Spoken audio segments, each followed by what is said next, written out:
Hi guys! Welcome back to our channel, The Clay Oven PH. So for today's video, gagawa naman tayo ng isang masarap na dessert na paborito naman talaga ng marami. So ibang version ito. Kasi marami dyan talaga mahilig sa chocolate cake. But of course, the restaurant, we have our own recipe. So let's start now with the dark chocolate cake.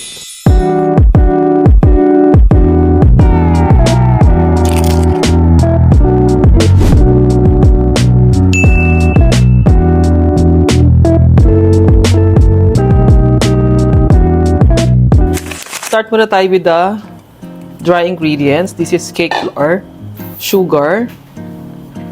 Okay. We're going to add the cocoa powder, baking powder. So, mix nyo lang lahat ng dry ingredients. This is baking soda. Lastly, we have the salt. Yan. So, mix mo lang lahat yan. And then, sunod natin gagawin is yung mga wet ingredients natin, incorporate natin. Okay, so this is vinegar. Mix natin with the evap. So this time, ang ahaluin na natin is yung mga wet ingredients niya. Okay? So here, ang i-add na natin naman na ngayon, separate bowl, no? Add natin itong ating dalawang eggs. Add natin itong ating warm water. So this is moist, kaya kung mapapansin mo, marami siyang liquid. Ito yung evap natin na merong vinegar.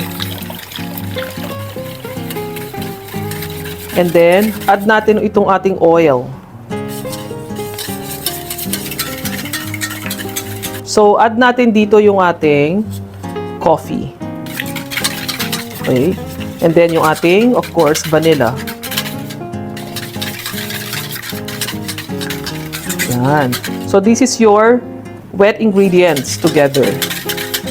Okay, so ito gagawa tayo ng well, onting well. And then slowly incorporate mo siya. So pwedeng ito muna gamitin mo. Okay. Todo na natin ito. Yan. So pwede ka nang gumamit ng bar whisk dyan.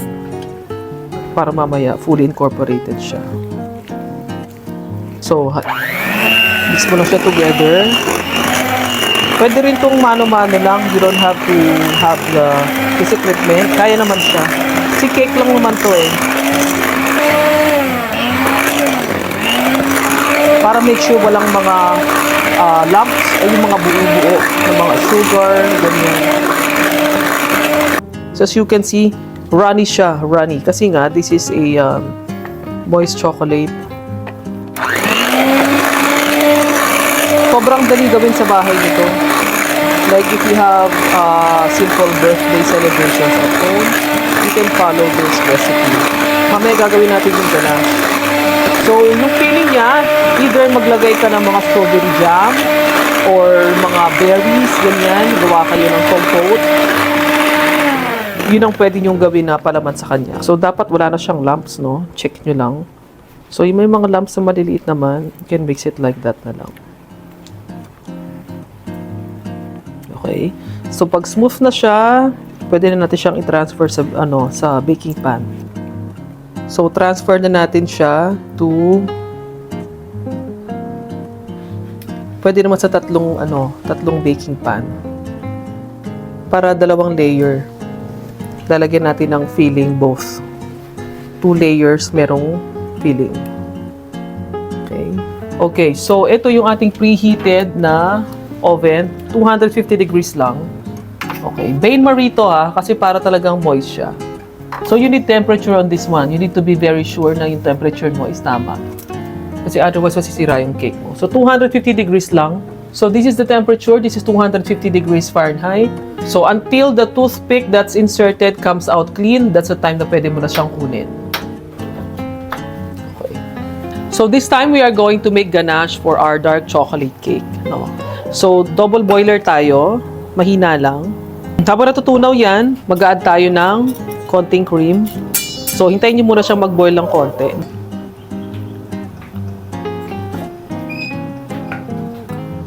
So, ayan. Nagme-melt na yung chocolate natin. Pwede na tayong mag-add ng cream this time. Okay. So, So this is the ganache. Sarap. Wait. So, nabitan na natin ang ating war whisk.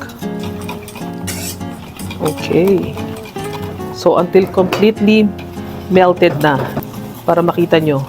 Ayan. So, kailangan completely melted na yung chocolate. I think okay na to. Ayan.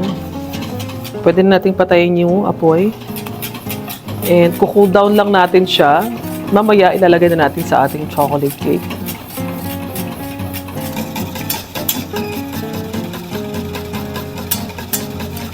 Ayan.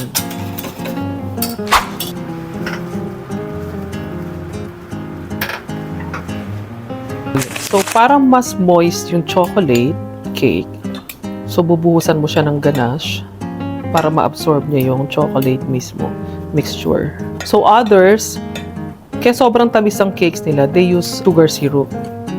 No? So, yan, ma-absorb niya na yan.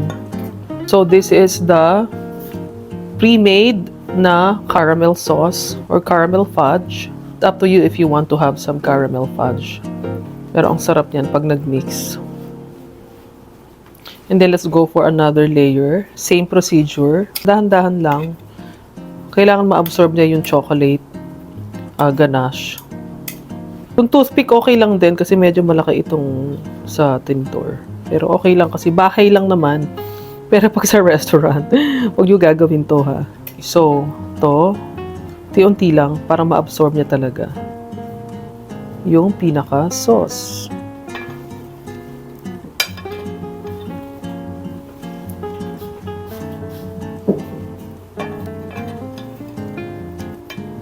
Caramel ulit. Mag-iiwan tayo for the topping. Yan. My gosh, ang sarap. Okay, so ito yung last layer natin. Same procedure. Oh my God.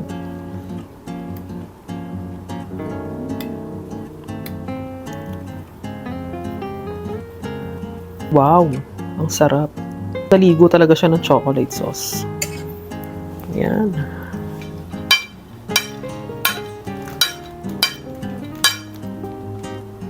Okay, last but not least is yung ating, ito na yung ating caramel. Bawal to sa mga nagda-diet kasi obviously matamis siya. Pero tong chocolate sauce, by the way, it's dark chocolate Hindi siya matamis. Dark chocolate lang yan. But still, of course, pag pinagsama-sama mo, matamis na rin yan talaga. Then, transfer ko na siya sa gilid-gilid. Sa ano. So, ayan na yung pang-finale niya. Lalagyan natin ng lotus on the side. Okay. Palibutan mo siya ng lotus biscuits.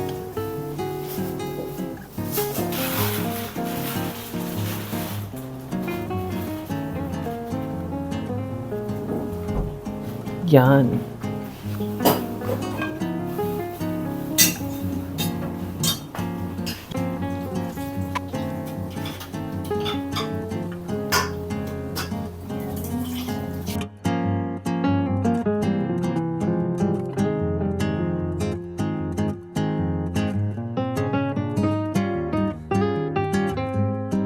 So here's our dark chocolate cake.